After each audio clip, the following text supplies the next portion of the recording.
ready? So, wait for it, wait for it, wait for it, wait for it, and we are now live! So, hello, greetings, welcome one and all. We are live for the Slam Jam Championship Wrestling Show here on the Improv Xstreamed YouTube channel, as well as the Slam Jam channel, and on all of the platforms. Twitch, Kick, X, D Live, wherever you're watching, hello. Dave, say hello to the people. Hello there, everybody. I was trying to think of whether I could do some actions to all those different social medias, because obviously you've got the Xstream thing and all that sort of stuff, and it's going to be like Kick, Twitch, things like that. I like the Twitch one. That's good. Yeah. But yeah, so we have a new WWE World Heavyweight Champion. I didn't actually. Yeah. But you know what? How can you win it by going through the door? I mean, what kind of BS is that? Yeah, absolutely. It was Jesse Ventura. We needed him there. Yeah. What did you think of the match overall? Three. What was it called? 3 Stages of Fear or something? 3 Stages of Hell, something like this.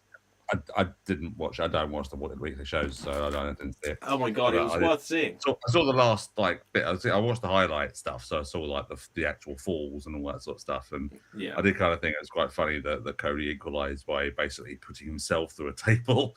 Yeah, well, he's got a habit of doing that. Yeah, as I've seen before. Yeah, at least it wasn't on fire this time. But yeah, it was a bit strange. It kind of like, because you look at it in terms of.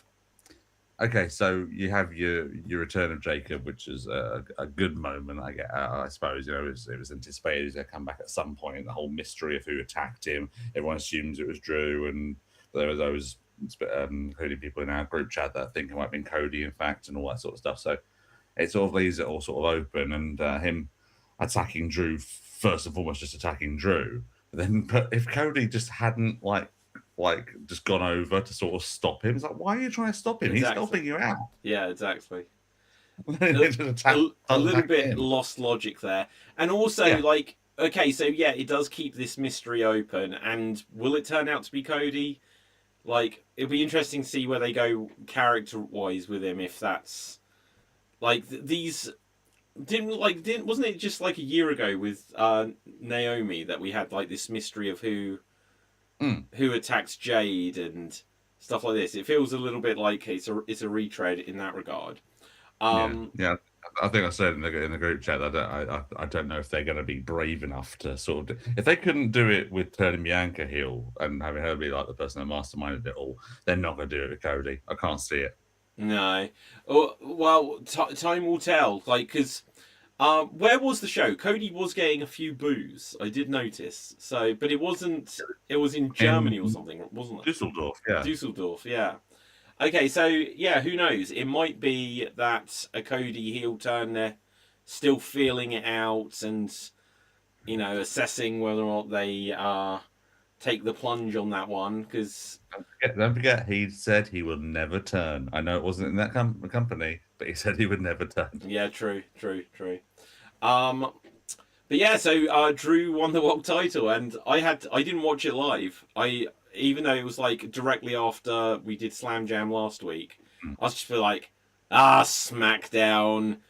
Where is it this time? It's in a foreign country. Hello, Dev. Hey, Dev. How you doing? I'm good, thank you. Good. Now, we were just saying we have a new WWE World Heavyweight Champion. I did not. Dev, I'm just going to acknowledge the fact that shots fired. I get the joke. Oh, okay. Right. So, a new WWE World Heavyweight Champion. I did not see that coming at all. Go on, Dev. I like this a lot because this is the WWE apologizing to Drew and finally giving him the run that he deserved back, because during lockdown and COVID, he basically carried the company as a champion.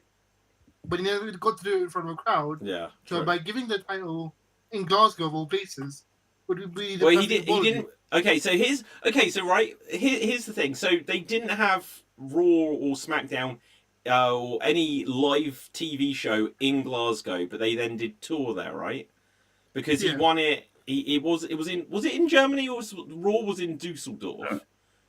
Okay, so but like either way, they didn't have him win it in his hometown or his home country, even though a couple of days later they were in the home country, but it just wasn't a TV taping. You know, But he got to go to his home country with the title. yes, I got the homecoming hero return, like part basically. absolutely. It wasn't his home country. No, his home country is Scotland. No, but they then had like a house show in Scotland. So there's like a video of one of him turning up at the airport, and he's like, it's like, I went to college just down the road, and that's not my good Drew McIntyre impression. And then they did have a show where there's a video of his entrance in Glasgow or wherever it was, as WWE champion. I think there is a chance. Now, obviously, it's been long spoken about that the Royal Rumble is going to be in Saudi, and people saying about are we going to have Sami Mania this year? And has Drew been lined up just to drop the title, perhaps to Sami Zayn at WrestleMania? Because I feel that's now potentially on the cards, whereas I thought Sami was nowhere to be seen. Go on, Dave. Then I see a report that said that they have changed all their plans for Mania they had up to that point have completely changed. And the main result, or the main part of that, is this title change. They've done because they were teasing Cody and Roman 3, weren't they, at the Survivor Series? But now that apparently out the window. Well, I'm pleased if that's out the window, because we've had it twice. They can't top what they did before. Simply put, Dev. The annoying thing is, I heard another report after that then Roman's now cancelling his Hollywood plans and wants to go focus more on wrestling, go back to wrestling, and now that why would he do that? He's just about to be in Street Fighter. Exactly, Street Fighter. What? So you said? So could we potentially think that report is bollocks? Possibly. Cancelling your Hollywood. I'm going to cancel my Hollywood career. Well, do you know what the interesting thing is? Like, when you look at Stone Cold Steve Austin, there was a period where he had loads of movies, and that just like, when was the last time Steve? I'm going to look this up. Steve Austin. He was retired, or he was at least retired by that point, or wasn't like a full-time active roster member at that point. Yeah, he didn't have a glittering Hollywood career or anything like that, but he got by, and it's fair to say he's the last thing I remember him from is Expendables, isn't it? What? He hasn't done a movie since then. That was so long ago now. Yeah, he's got to have done. No, go ahead. Sorry. They did that terrible one on the island with Vinnie Jones, didn't he, or something like that? That was something about. Okay, so here's his filmography. The Longest Yard, where he was a guardian. That's a not bad comedy film. The Condemned, was that the Vinnie Jones one? No idea. I don't know. No. Right. Then Expendables, and that was 2007. Expendables was 2010. He has done since then. He did these sound like shitty Steven Seagal movies. Maximum Conviction, The Package. But he did Grown Ups 2. And that was an Adam Sandler movie. That was 2013. And his last movie was Smosh the Movie, where he played himself. Smosh. Which I think is a YouTube channel, or used to be. So, but I can't even remember why we were talking about this. Oh yeah, Roman's Hollywood career. When Roman, had to take time away with his cancer battle, he ended up in The Rock's Fast and Furious movie. And I think he maybe said one line out loud.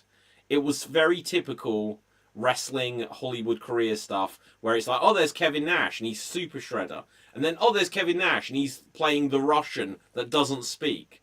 And it's just like, well, you've got the physical size, but we don't want to give you dialogue. Or even better with Kevin Nash's filmography. Oh, look, there he is as a bodyguard of Tom Cruise in Rock of Ages. Oh, I did not know that one. where his one line where he sings, when Tom Cruise's character is singing "Wanted Dead or Alive," and he goes, "I wanted," and Nash and the other guy go, "Wanted." I've seen I've seen Rock of Ages on stage. I've not seen the movie of it. Don't bother. It's awful. No. Oh. Kevin Nash is also one of the only survivors of John Wick. Kevin Nash is in John Wick. I don't remember that. I survived. Yeah, he has a very good scene where it's like he sees John Wick and he's like, "Oh, you've lost weight," and like, yeah, 16 pounds. Wow. Apparently, that was a code word to tell him that there's 16 people in there, and because he told him, he let him live. Oh, I see. Okay. Okay. Well, anyway, so Roman had like one line in Fast and Furious. He's playing. Yeah, and that this line was. Ooh, ah. Was That it? Was it? I can't remember. Right. Yeah. So anyway, then I just remember that he'd got like I think he opened his mouth once. Then in this, he's playing like the character Akuma, who I think is just going to be a presence and have no dialogue. Right? Seriously? Yeah. I suspect so. I don't think he might have a few growls and be like, "You're going down" or something like that. I don't think he's going to have Also- much. I'm not sure, but I think he was the villain in an Eddie Murphy heist movie that was like directed to Amazon Prime. Wow, Roman Reigns. IMDb check. This is the annoying thing with IMDb and wrestlers is it will say Monday Night Raw, 200 episodes, and then you'll have like Shotgun Saturday Night and all of these random shows, and it's just like no, I'm just looking for the movies in there. So Roman Reigns, it says professional wrestler and actor, and let's see if he does have a filmography bit on Wikipedia. Oh yeah, filmography. Oh yeah, actually, he was in Zootopia with CM Punk, and they were playing CM Punk as the Zebros. The Zebros, and he's got, and then nothing else after Street Fighter is announced that he's in. So who knows? Surely that's the Mania match you go for. The What, Zebros explode. I'd love. I think it should be. I thought like a year ago it should have been CM Punk versus Roman. Oh, it was, Yeah. but get rid of You want Seth out of it. Yeah. You know, he was the superfluous factor there. Yeah. Okay, so where do we think they are going with WrestleMania? What if the plans have changed? It could be Punk versus Roman. It could be what it should have. Well, not necessarily should have been, but storyline wise, Punk versus Roman versus Brock makes a lot more sense than Seth being in there, who was a failed Paul Heyman guy because apparently they didn't like each other when it actually did happen. I mean, I don't know you, but I'm definitely all in on Braun Breaker versus Scrap Iron Adam Pearce. Wait, Yeah. wait. Give a bit more context other than the fact that they don't get along. There's not actually some match on the card, surely. Well, it seems that way, isn't They're it? teasing it, and like I think a couple of months ago they did the same with Nick Aldis, like a few months ago. I'm not sure who. I remember with Nick Aldis that he was teased to be the Randy Orton opponent at last year's Mania, and then it was Joe Hendry. Yeah. Yeah. Well, I think there was another thing that. Sorry, I think there was another thing that I saw on some random post. I can't remember if I was just scrolling through the socials and just saw it come up on my feed or something. But Pierce did a screen grab of his last match. I think it was the random one where he won like the gauntlet match to because remember it was originally going to be him versus Roman at the Rumble before they switched out for Kevin Owens, the last man standing during the COVID shows, and he just did a thing about that because I think it's like 3 years since that gauntlet match or something 3 or 4 years or something like that. So it did kind of get me thinking, hold on, is he saying that so that everyone remembers he was at some point a wrestler or something like that? I'm probably clutching at straws with that. Well, I'm not being entirely serious either. I do not want to see Braun Breaker versus Adam Pearce. But I think it's something they're going to do at some point as some sort of angle, maybe. I don't know. Do you know what? Wouldn't it be fun if they just like? It feels like it'd be a waste if that was a match at the Royal Rumble, but it'd be fun if they just had it happen on a Raw, you know, or something. Yeah. You know. Something like that. But Dev. Like today, I was discussing on Discord regarding one of the first indie shows we watched in, like the first wrestling indie show that we watched, right? And my one was a indie show in 2007 and the main event was Nick Aldis versus Wade Barrett. Nick Aldis versus what? And this was an indie show. Yeah, in Way back. 2007. Yeah. Mm. Wow. Do you know? I Oh, don't that's- remember. I can't remember what the first indie show I went to is, and I certainly can't remember what the last one. I don't think I've really been to many high-ish profile indie shows ever, really. I mean, I've been to quite a few since 2012 and things like that, and I would probably be able to name you some shows, but you know what, half the people that are probably on those shows are now redacted and probably don't really want to talk about. True. So, true. I think me and Dave have been on a few. I've been to a few of the same shows before as well. Oh wow. yeah, cool. we must have been in the same Yeah. crowd at some point. Yeah, obviously didn't know each other at that point.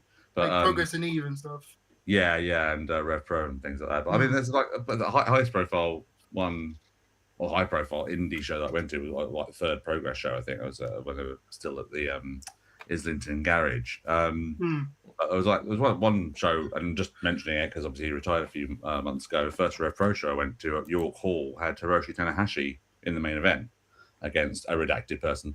I'll just say his name, against Marty Skull. And 2013. 2013, and the special guest at ringside was Bret the Hitman Hart. Wow. And Yeah. it was the random image of seeing Marty Skull getting in the face of Bret Hart at the end of the match for whatever reason. So Bret obviously puts him in the sharpshooter, and Hiroshi Tanahashi is at Skull's face, rubbing it in. You're getting the sharpshooter. Seeing these three people Yeah. are completely different walks of wrestling life, but seeing Hiroshi Tanahashi and Bret Hart in there, and then Tanahashi doing his like air guitar thing, but to Bret's music, was pretty cool. Yeah, a thought. I had not a thought bouncing off of that. The other day, I was thinking about the fact, like, with Drew McIntyre being world champion, and like he feels that he's a somewhat recent main event guy because he is, 5 years now, but like recent main event guy. But it's like some of the matches that could have happened from when he was like first there as the chosen one and stuff like this, so many years ago. It's kind of like one of these things that like messes with your perception of time. Like if you've seen those videos, because when was he there? Like was it 2008, 2009? Yeah, something like that. And then he Yeah. was released, I want to say 2014, Yeah. 13 or 14, and then he went on that big indie run, which just rejuvenated his career. And then 2 years And later, he was TNA, back. right? He was TNA World Champion, wasn't he? Wasn't he? He was TNA World Champion, I think. Yeah. Yeah. So, but yeah, there's and like as they obviously have said a lot, Joe Hendry being this 20-year rookie veteran sort of thing before people sort of know, before he became a thing, and then with Matt Cardona returning, it's like so some of these like matches that they could do now, like some of them where people are now prominent. It's like, well, they were there years ago as like less than prominent, and so some of these dream matches like kind of did happen. It's like when there was that thing where the Undertaker and Sting actually did have a match in WCW or NWA when he was just like Mean Mark Callis, and it's like this dream match that never happened. It's like, well, actually, it might have been tag, it might have been a battle royal, but there is footage of them wrestling each other. Was that way? But it's different landscape entirely anyway at the moment, just due to the fact that you have people that are in WWE now that have been there for longer than the Hulkamania period. Think about that, from 85 to when he left in 92. That's only 7 years. Yeah. And you have people like Tyler Bate that have been employed by WWE since 2015. Well, this is the crazy thing, because the Stone Cold Steve Austin run was like 3 years. It's like, well, 96 he became this character. 98 I think he won the world title. 2001 he's done. It's crazy. Go on, Dev. It's like how Kurt Angle had a longer career in TNA than he did in WWE. Yeah. And isn't it true that Mox has now been in AEW longer than he was in WWE? Am I right on that one? I don't know. Possibly. I think I heard about that being a thing, but maybe it's coming up or something. But I think it might already be a thing. Also, speaking of back in the day, Drew, I just remembered that he beat Cody for the title right now, right? Yeah. For the yeah, they used to be tag team champions together. Did He they? said, what, sorry? They used to be tag team champions before he got fired in Wow, like 2008, 2009. Yeah. Wow, I don't remember that. I Yeah, do they mentioned it. remember. I think their Go on. first interaction, like since Cody came back, was on like Raw a few years ago, and Cody mentioned it while he was in there. So like, hey, you and B were tag team champions together. What were we called? And Drew goes, "We were the chosen ones, or the chosen something. I can't remember Yeah. what they were. Whatever his gimmick at the time. What was his gimmick with the Dashing, dashing, yeah. the dashing ones dashing or one. something. That was it, the dashing one. Oh my Something. god. Yeah, it was like that's creative at the time. Yeah. Well. Yeah. So anyway, so do we think Drew will keep it until WrestleMania? I think he will, but I think he's going to whoever wins the Rumble, he's dropping it to them. It depends on who they do at the Rumble. I mean, you could go with Sammy, but I don't know if he's. I think you said it a few months ago, maybe on the show, David. I don't think necessarily he's that. They've waited too long with him again. Yeah. They seem to every time he catches fire, they don't go with him. Yeah. And it's only so many times you can do it. Obviously, they're doing this thing with. They're doing a qualifiers tomorrow on SmackDown. Then they're doing a thing where the four-way match, and then whoever wins that is winning. Is got a title match on Saturday night's main event. Is that right? I vaguely know what you're talking about, but I have no idea who's involved. In qualifying match tomorrow, I know he's against Ilya Dragunov. And I think there's a four-way that's going to be on the next week's SmackDown that's then going to determine a number one contender for either Saturday night's main event or the Rumble itself. So if Sammy's winning that whole thing, then obviously they're going to do the title match at the Rumble. If that's what they're doing. But yeah, I honestly don't know. I mean, it's been teased for ages that Bron Breakker's winning the Royal Rumble, but he's just had this title match, which he lost. So it's like we can't really do that Punk versus Breakker at Mania again, surely. But then they did do Gunter and Uso last year, so yeah, who knows? Yeah. Oh yeah, Matt Cardona's one. This is where I saw about it because Matt Cardona is going to be in one of these qualifying things. He is never winning a world title, right? He is never like when he returned a couple of weeks ago, and you heard Michael Cole and he's like, last time we saw this guy, he was called Zach. I was like, wow. You're speaking about the sense of derision in your voice already. Yeah, that's never happening. I just like the fact that he returned and when everyone was expecting Jericho to return on the other show. It's like, hey, I'm here actually. It's just me. Sorry. They were expecting what to return? We've been talking about Jericho returning. Oh, Jericho. Yeah, sorry, I misheard what you said. And it's like the week that's supposed to happen. It's Cardona that returns on SmackDown. Yeah. I know Jericho still may return in the Rumble as people expected. So, you know, yeah. Who does Jericho go against at Mania if that does happen? His own ego. Well, probably they'll find someone. You know. Just had him against Ethan Page. Oh, I don't think they'd do that. They'd do a money match, I think. You know, imagine it's just like, oh, here's another Fandango level opponent for you, right? I got higher stock in Ethan Page than most people. He's a much more qualified opponent than Fandango, but he's the wrong character to go against Jericho. Yeah. In my opinion. Okay, right. So Raw this week, Dusseldorf, Gunter, controversial win over AJ Styles. Did you see this match or see the ending? Yep. Saw the ending, yes. Okay. Well, I think it was clever, but it also, I was like what wrestler ever doesn't wait for the bell? You know, they'll hold the move until the bell. So I think it was clever, but it just made AJ seem a little. It didn't 100% win. I liked the concept of it though, with the tap on his leg. They did the same ending though with Taker and Brock many years ago, didn't they? Yeah. Did they? Yeah, Taker tapped on one side of the body, and Brock felt it, and Heyman saw it, and they both went, yeah, and they let go of the. Oh no, they didn't. No, I mistake. The ring bell, the timekeeper saw the tap and rang the bell before the referee signaled. That's right. interesting. So maybe they haven't done That's that. interesting. My mistake. Okay. Well, because even that, I think the bell ringing always ringing, means that the rest will be like, oh, well, there we go, and the referee can be like, no, no, no. I misremembered, but no, I don't necessarily think it was a bad thing. But as I say, I only saw the highlights, so I don't know if did they have a shot of him tapping on the other side of They his. did. They did. Okay. Like, They and did explain. what was cool is that the commentators were like, what's just happened? They were very confused. I was confused.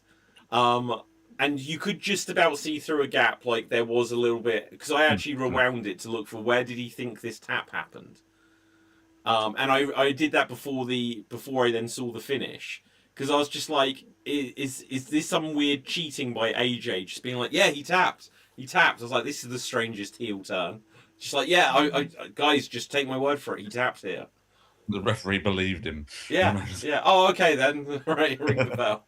Although there's history with that. I don't know if you ever see there's one of the battle royals in one of the Madison Square Garden shows, like until like early 90s, like 91, 92 or something. And the final two are Hulk Hogan and Sid Justice. They're about they're top of their feud. Yeah. And for some reason, Earl Hebner is the only referee, and he's in the ring for some reason, and he gets knocked down. While that's all going on, so Hogan eliminates Sid, but Sid comes back in, knocks him down. Hogan rolls out.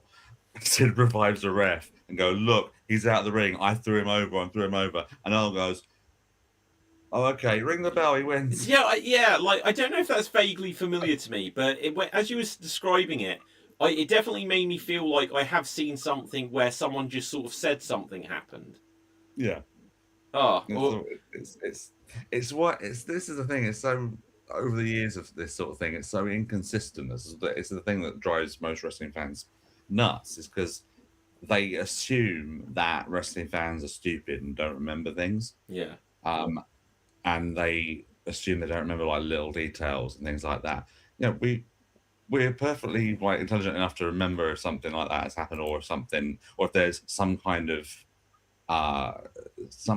point where it's happened and it's a starting point that can carry on from there. If it's something that's just totally out of nowhere and only there to match the story they're trying to tell, which doesn't make any organic sense, then that's the thing that's jarring. And you know, obviously I thought there was some kind of history from it, but there isn't. You're right. This is a match ending that's there simply to serve the story they're trying to tell, which is that Gunther is devious and all that sort of stuff, which we know anyway. We know he's devious and can sometimes throw like dirty tactics in there. And we know from previous experience that he can tap out if he's panicked and things like that. So that was using that sort of. So I guess in that sort of story sense, they were going with that they sort of panicked, but he had enough sort of composure, sort of like to do it on the other side, where he knew the referee wasn't going to see it. Yeah. And hoped that he would be dumb enough to do it, but to let go, which he was in this case. To me, like, I know they've gone with the idea that Gunther is vulnerable he's tapped out a couple of times. He seems like the last wrestler that would tap out ever. This feels like an unusual vulnerability for him. You know, I feel like there could be some other part of his game where it's like, this is his vulnerability because he puts himself into a position and he can get surprised by a high flying move, or he can get rolled up. But it doesn't feel like he's a tap out guy. Sorry, Dave, go on. No, go on, Dave. Go on. I've spoken. The perfect counter to Gunther would actually be, because the match is sacred and like wrestling is sacred to him, hardcore match. Well, yeah, something like that. Something where he's out of his depth. But him being like, oh wow, people can get him to tap out. It's like, but he's the ring general. It's like his whole purpose, the whole point of him is that he's the commander of the ring. You know. Yeah, it was the thing that was the problem with the match with Jey Uso where he lost the title by tapping out last year. It didn't reach that crescendo, because if you ever see the match where he dropped the NXT UK title to Ilya Dragunov, it was because Dragunov just kept going. He couldn't find a way back until he just kept going with this neck vice throughout the whole match, until one point he just did this again, but he sort of dragged him up like, and that's what Panic got at the time. And when he's up there, he suddenly goes, oh, he does a Panic tap out, as in I can't take any more of this. It's like a quick tap out. So okay, so you say he lost it by tap out then? So yeah, so it was earned, you know. It's like it felt like it was an earned like tap out and things like that, and it was like the last thing he could do. He couldn't do any more. He'd realised he was beaten. But that's obviously on a brand where the fan base at that point, particularly, are much more in-ring story based. Whereas, like I say, this main roster Gunter has not had that happen. As I say, it doesn't seem like a tap out way. I know from just from history of watching it that he has tapped out a couple of times. And it's something I think that might be that he likes to do as well. He likes the idea of being in that position of that and going, I'll do a Panic tap out and things like that to put a guy over. Yeah, okay. Dev? Honestly, this is kind of bad because I know he did it for health reasons, but I feel that the fact that he lost weight, or so much weight, took away from his gravitas he had before. Yeah. Well, this is one of the interesting things with, like, because he's a big guy, but he's not the biggest of big guy, and then he's like, he's going to devastate you with a power bomb, and it's like there's been a lot of other people that feel like they're more convincing to devastate you with a power bomb, and not having all that extra weight behind it. I do get that. But again, there's that picture of him with green hair, so he's had a few different looks. So yeah, he's been through a few changes. Now, speaking of a change, I'm going to latch onto that for a segue. Apparently, whether or not this is true or not, but Powerhouse Hobbs may be on his way to WWE. Which, yeah, it looks that way. Yeah, now he strikes me as a wrestler, and I haven't seen tons of AEW over the last year to say how he's been used or whatever. But he's got like a slight upper mid card push here or there, and it feels like, he's someone to watch in the future. And AEW have never quite capitalized on him. And like, if I had to say, someone from AEW, WWE could grab, I might have thought of him in the top 20, but I wouldn't have instantly jumped at the idea. But will WWE make something of him? Go on, Dev. The main issue with Hobbs is the same issue with Brian Cage and Wardlow. They're big guys in a roster of small people. Yeah. So you can't have them dominate because they'll get stale. And you also can't have them convincingly lose consistently to smaller wrestlers, or else they look weak, really weak. So, sorry, what's the reason why they can't dominate? Because they get stale. Because if they win all the time, they'll get stale. Do you know what? But if you're going to push someone as if they'd actually pulled the trigger on Wardlow when he was at the height of the MJF feud, and then he'd been world champion, I feel like you could have, because he was babyface then because of the storyline with MJF. He could have been just this dominant babyface, and then someone later MJF probably would have been the one to dethrone him, and it would have been through cheating or something. And then they could have gone through the idea of, has he lost his confidence and stuff like this, and now he's making mistakes. And there's things you can do with big guys where you can sort of keep them credible, but why they never quite achieve greatness again. With a heel, I think it's a bit easier because then you can always make the little guys like the underdog thing. I know everyone went wow, this is a great match at the time when Daniel Bryan went against Brock. I kind of thought that match sucked. I thought the logic of that match where Brock destroyed him for ages, and then Daniel Bryan made the comeback. I was like, wait, he might be making something of a comeback, but to suddenly make it a competitive back and forth match, I was like, he's too far gone. He was how is he managing to pull this fire out after being squashed for 10 minutes? So I think you could have a heel who the babyface gets an upset over, and then that's how you can have it so they're not always world champion or something. But I don't know. What do we think Hobbs will do in WWE if that is where he lands up? I mean, he could be. I just have a horrible feeling if they do bring him in, and if Jericho ends up being there, then he's going to end up being Jericho's bodyguard or something. I'll just go full circle and have him have a bodyguard again, or something like that. It's like Dev says, he's a big guy in the land of smaller people in AEW. In WWE, he's going to have a very hard time being really standing out. Yeah. For starters, they're going to change his name. They'll put him in a random name generator again and call him Let's something predict what it'll be. I don't know, like what's his Buck real name? Houseman. What? Buck Houseman or something. I don't know. Bunkhouse Hobbs. Power. But he's also like I say, he has had stop-start moments of pushes and things like that. I remember he was like first. He was like one of the first sort of people in Team Taz, and he had a good push there, and he had a feud with Wardlow where he won the TNT title for like a little bit, and they had that match with Jericho where he destroyed him. But again, it was the follow up. It's like Jericho saying, "Oh no, I'll put over Hobbs. It's fine. Yeah, he'll be a made man after this." And he wasn't, because it was like they didn't follow up on it. Yeah. So he's another wrestler that really depends on how they're going to push him, how they're going to follow up with everything they do with him. And this is even if he is going there. We know it's not 100% certain, but spoiler alert. Collision tapings, they do lose trios titles, so he's not got a title at the moment. So it does seem that last night was his last night. Was his last night? Stories are correct. So if he's going over there, good. I hope they do find something for him to do and to put him over a bit. But I don't think he's going to be a big player in there, especially when you got these newer guys from NXT that are coming up, like Obafemi and Javon Evans and all and Trick Williams and things like that, who are, I think, head and shoulders above him in terms of character. Will he end up in NXT first? Because look, quite a few. Ethan Page, Ricky Starks, lots of them have gone from AEW to NXT.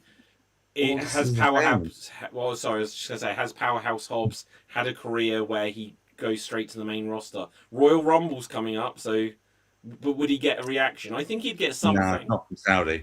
Oh yeah, nothing. Yeah, it's not Saudi. I won't give him anything there. Yeah. They could put him in NXT, but they're doing this whole sort of thing where they're starting to push newer guys now. Because I was going to see if we could talk about it a little bit, because I watched NXT Wednesday morning, and they're obviously, with the departures of like 4 or 5 really high profile characters they've had on there for a while. They're now going to start pushing some newer guys, and they've got some people from the LFG shows that they're pushing over there now, in people like Shiloh Hill and Just Troy.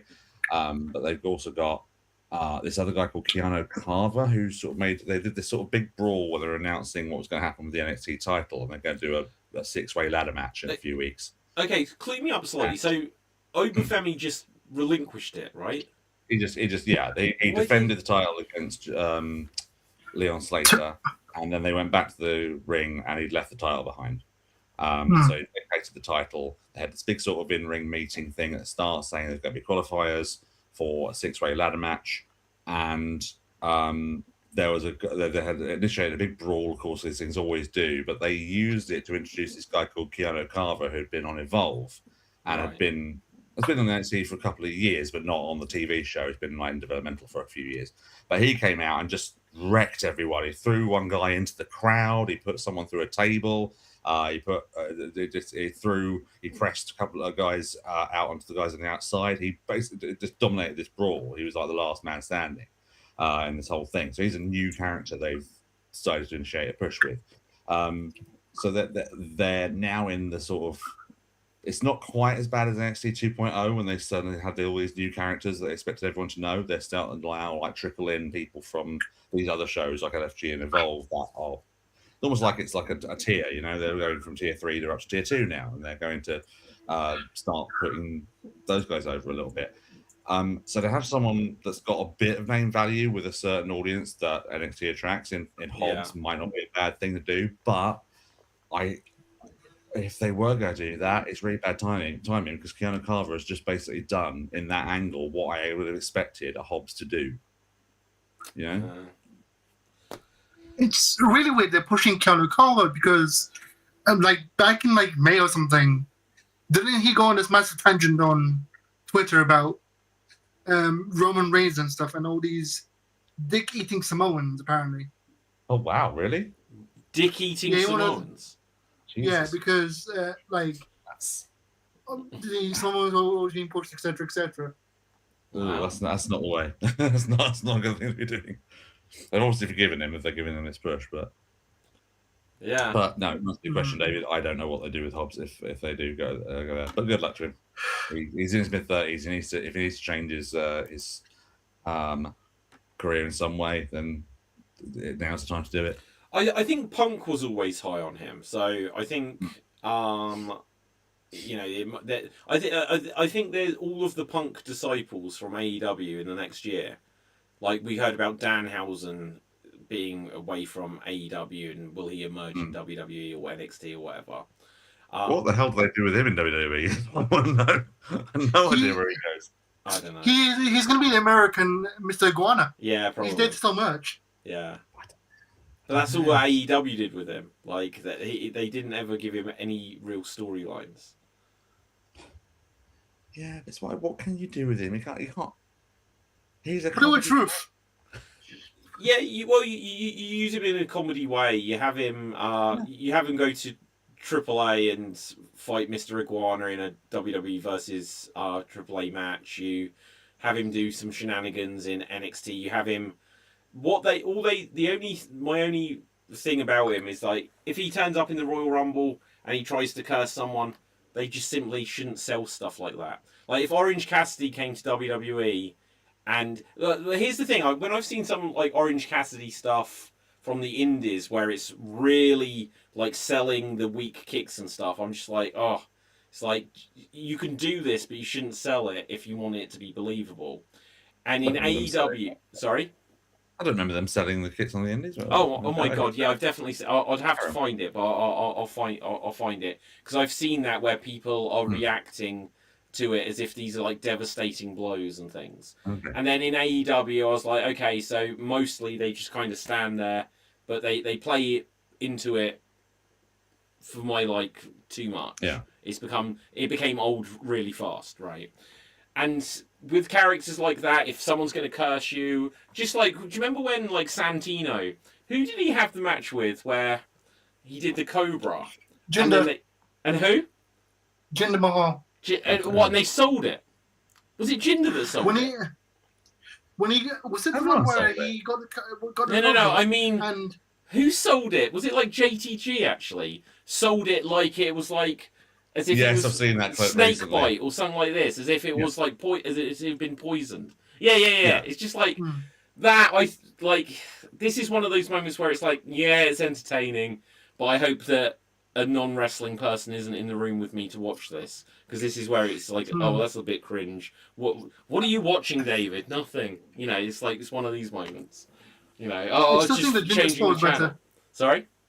I still think that Jinder Sport was better. What was when he got the Cobra out? Was and Jinder was like with a flute controlling the Cobra. Yeah.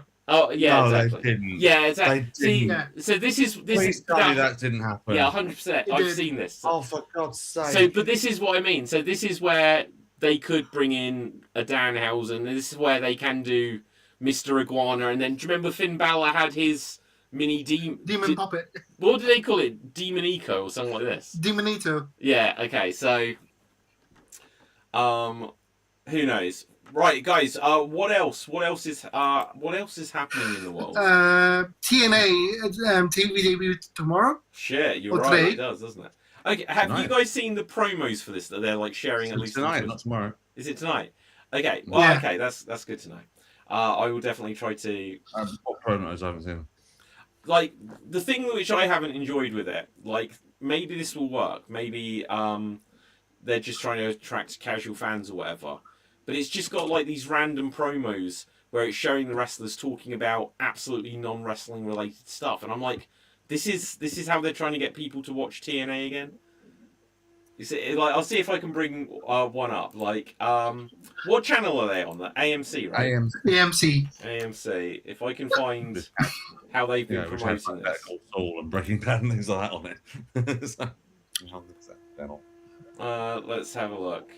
I hadn't seen that, but I know they've ended up doing a backpedaling on a match they had advertised because they were going to do Leon Slater versus Myron Reed for the X Division Oh, here title it on is. this.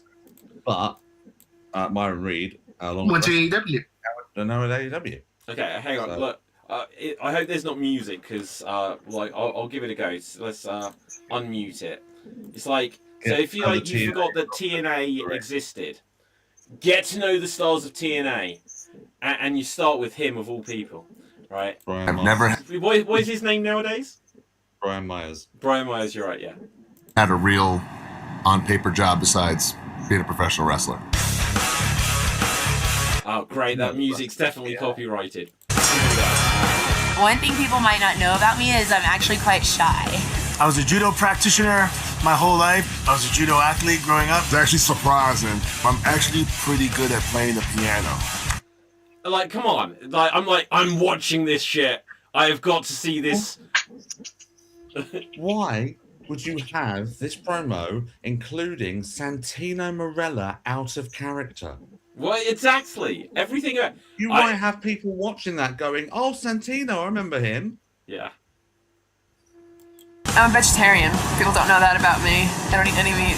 Horses are my favorite animal, but I'm allergic to them. I'm a huge anime fan. Dragon Ball Z, the OG. I love animals like otters and possums. And Otters and possums. I'm like, this is appointment television. You know what I mean?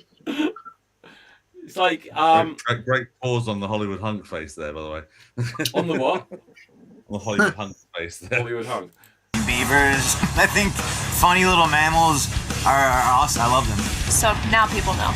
People give possums a hard time, but they get rid of pests, they don't get rabies, and they're very friendly. Leave I have to watch that show. Right. Now, when... Now, out of everyone they could use, they used the Luigi of Ziggler. Do you know, like, to be fair to them, when they first did a promo, and I was like, it was so much heavily the Hardy Boys. And there's, like, flashes of, like, Dolph Ziggler in there, and like, they were like, oh, they're leaning into some recognizable faces. And probably they got a criticism, like, you shouldn't just show WWE guys. And they're going to, like Santino. Everyone else, we don't want anyone to be recognizable, and we're going to have them talk about beavers and possums. And piano, and that they're shy and vegan. It's like, just show like the high fly flippy X division. Yeah, it's really simple. Like, Okay, if hang you on. do want to show non-wrestling stuff, have TNA wrestlers in like a parody of The Walking Dead or a parody of Breaking Bad. That would be interesting. Okay, hang on. Let's go back because that first one wasn't like too a bad. parody Breaking Bad with a bunch of wrestlers. Okay. Hang on. Let's see what this one I is. think Die Hard is not a fucking Christmas movie. I don't care what the director says. When was this posted? 12th of January. Oh my God. Oh, that's perfect timing. Die Hard is not a Christmas movie. peach cobbler is the best dessert of all time. Out down that hill. It goes with everything. Professional wrestling is actually America's pastime, not baseball. Catch That's not a bad quote. But again, it's the Major Brother. that belongs on mac and cheese. We should be going to the dentist more. The feeling after you leave the dentist, your teeth are so clean and there's Oh my God! Fire him! I don't care if they only hired him so they could get Ziggler there. Just get rid of that guy. I think Dev's description of him is Luigi Nemeth. That's a great idea. Luigi Ziggler. That's great. Actually, yeah. To be honest, I missed that when you said that, Mega. That is pretty good. Oh my God, that is pretty terrible. But yeah, but you know what? It's TNA. They're going to survive somehow. They've survived this long. I don't know how they're still going, but it's yeah. I wonder how you're going to do like the Breaking Bad like parody some kind with the wrestlers. Have Leon Slater riding around the bike with and Just have the Rascals making drugs. Oh no, they can't use them anymore. Do you remember when There's an NWA got a TV deal with like the CW or something? And like the week they were Yeah. going to announce it, they had the Sinister Minister snorting cocaine on their pay-per-view, and it was cancelled. And it's just like, cocaine party on They- pay-per-view. what they did, that was something they never needed to do. You know, It was so unnecessary. yeah, it was like the most unnecessary major fail that cost a promotion, a TV deal, ever. Yeah, I completely forgot about that. That's very. Oh my God. You just reminded me that during NXT they had the Rascals had a match, and they had to find the higher power backstage and stuff. So they went on this whole quest, and it turned out the higher power was RVD In what? in NXT. Oh, what? Higher, The Rascals? higher. The Okay. higher power. It was Matt Riddle, wasn't it? I think it was, I think it was RVD? Riddle. I'm Well, sure to be it was honest- Riddle. They had a match involving him at some point. I'm sure it was Riddle. Both You're right, make sense. One of the two, or Yeah. maybe both. Yeah. I don't know. Both make sense for that. Yeah. Okay, but like, let's bring up, because you're all right. TNA is a thing again. Well, it always was a thing. It's never died. I'm about to say, it's every year it seems to be a thing again, doesn't it? Last year it was like the rise of Joe Hendry. Suddenly TNA is a thing again. Previous year, so that TNA is TNA again. So it's a thing again. You know what the perfect thing to promote TNA would have been? Tell me. Have Gunther win by DQ because the TNA wrestler helped AJ. WWE weren't going to give that rub to TNA though on Raw. Yeah, they were, were they? No, like Yeah. AJ though, you're weren't right. giving him a AJ net. Styles is going to be on the debut episode of this tonight. So Yeah, he's going to be there. yeah, AJ Styles. He'll come out to his old theme of obviously. And Yeah, is he get going to? ready to fly? Surely this has to lead to some match though, because otherwise, what's the point? Right, so I was listening to a podcast earlier today that was reviewing the NXT show, and they mentioned this whole thing. They were talking about some stuff that had been happening. They mentioned the AJ Styles match that we've been talking about. Now, do you remember that obviously Leon Slater is X Division champion, and they did the whole thing when he came back, when he won the title, and AJ came out to congratulate him, put him over at, was it Bound for Glory or something like that? Or one of Something those. like that, yeah. So they've got a theory that maybe they could do AJ Styles versus Leon Slater at some point for the X Division title, have AJ win it, and then he exercises option C. Wait, so what is option C? Remember Cash in the title to win C, the- they cash in the title for a world title shot. Ah, yeah. Now, what if he exercises option C? He waits for Gunter to win the title and cashes in option C on Gunter. Wonder if it would, go that way. I don't know. Hmm. Yeah, I hope though that TNA does well. I hope that it's because when TNA obviously had the Monday Night War with WWE, it lasted I think maybe 4 weeks, maybe 6, before they would like, we're heading back to Thursdays. We've listened to you. It's like, no, you got destroyed. And obviously they don't have competition, but it would be a massive blow if AMC were just like, nah, this isn't going to happen. It's all reliant on something to do with WWE as well, though. I think that's one of the main reasons they've got this deal. Yeah. Because they are working with them now. Hmm.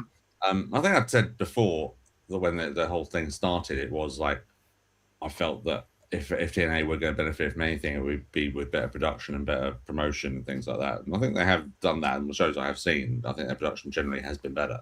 Yeah.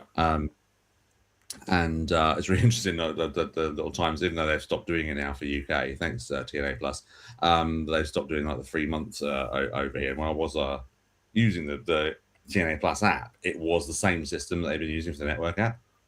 It was exactly the same system. Ran really smoothly, really nicely. It was really good.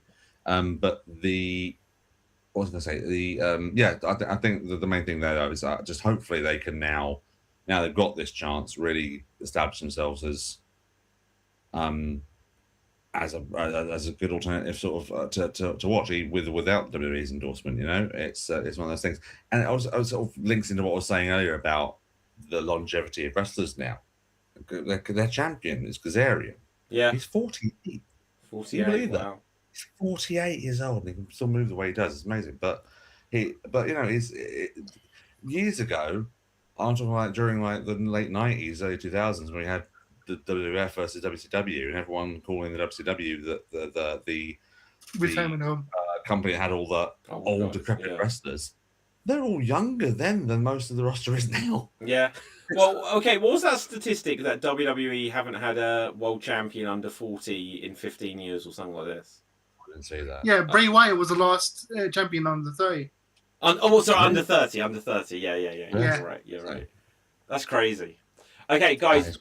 Dave, I know you had to go for like 8, so Please. we'll begin to wrap this one here.